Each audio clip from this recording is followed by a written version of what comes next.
Class 2 chapter 4 बुद्धिमान कौन।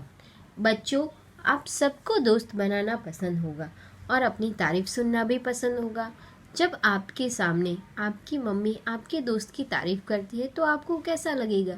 आपको मम्मी की ये बात बिल्कुल भी अच्छी नहीं लगेगी, जिसे हम ईर्ष्या का भाव कहते हैं।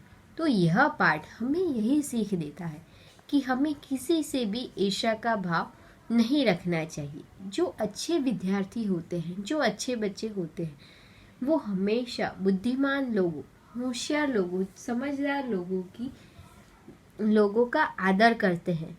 हम लोगों को कभी भी उनसे ईर्ष्या नहीं रखनी चाहिए और हमेशा उनकी बातों से सीखना चाहिए और उनकी चतुराई और समझदारी का लाभ भी लेना चाहिए। सभी अध्यापक अंश को कक्षा में सबसे बुद्धिमान मानते थे और उससे बेहद प्यार करते थे। उसे देखकर कक्षा के कुछ छात्र उससे ईर्ष्या करते थे।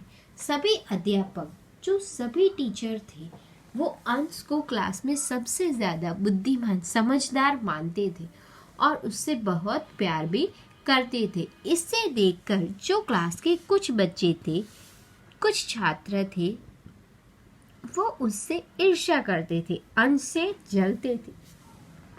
एक दिन उन्हीं में से एक छात्र प्रणव ने अपने अध्यापक से पूछा, सर, अंश में ऐसी कौन सी विशेष बात है जो अन्य छात्रों में नहीं है? एक दिन एक स्टूडेंट प्रणव ने अध्यापक टीचर से पूछा कि सर, अंश में ऐसी कौन सी खास बात है जो क्लास के दूसरे छात्रों में नहीं है, दूसरे बच्चों में नहीं है? क्या हम बुद्धिमान नहीं हैं? क्या हम सब समझदार नहीं हैं? आप सदैव अंश की ही प्रशंसा करते हैं, आप हमेशा अंश की ही तारीफ करते हैं।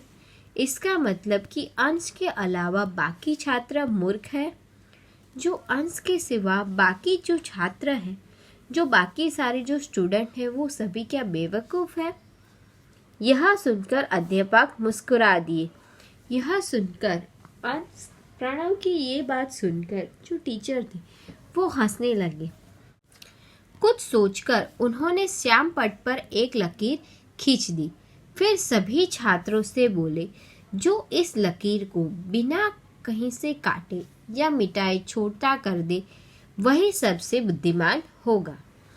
प्रणव की शिकायत सुनकर जो टीचर थे मुस्कुराने लगी। थोड़ी देर कुछ सोच में पड़ गए और उसके बाद श्याम पट पर बोर्ड पर एक उन्होंने लकीर, एक लाइन ड्रॉ कर दी और फिर क्लास के जो सभी बच्चे थे उनसे जाकर कहा कि जो इस लकीर को बिना काटे या कहीं से मिटाए, ना ही इन्हें कट करना है, ना ही इसे रब करना है, उसके बिना ही अगर कोई इसे छोटा कर दे तो मैं उसे क्लास में सबसे ज़्यादा बुद्धिमान मानूंगा।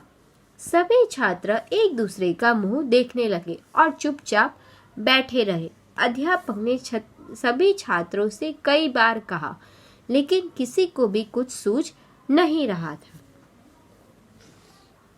क्लास के जो सभी बच्चे थे, वो चुपचाप एक दूसरे का मुंह देखने लगे थे और चुपचाप बैठे थे। अध्यापक ने सभी बच्चों से कई बार इस लाइन को छोटा करने के लिए कहा, लेकिन किसी के भी दिमाग में कुछ भी नहीं आ रहा था। अंत में अध्यापक ने अंश की ओर देखा। अंश उठा और उसने श्याम पट पर उस लकीर के बराबर एक बड़ी लकीर खींच दी। जब किसी को कुछ भी नहीं सूझ रहा था तो लास्ट में जो टीचर थे वो अंश की तरफ देखते हैं। अंश अपनी जगह से उठता है और बोर्ड पर उसी लाइन के बराबर एक उससे बड़ी लाइन ड्रॉ कर देता है, एक बड़ी लाइन खींच देता है।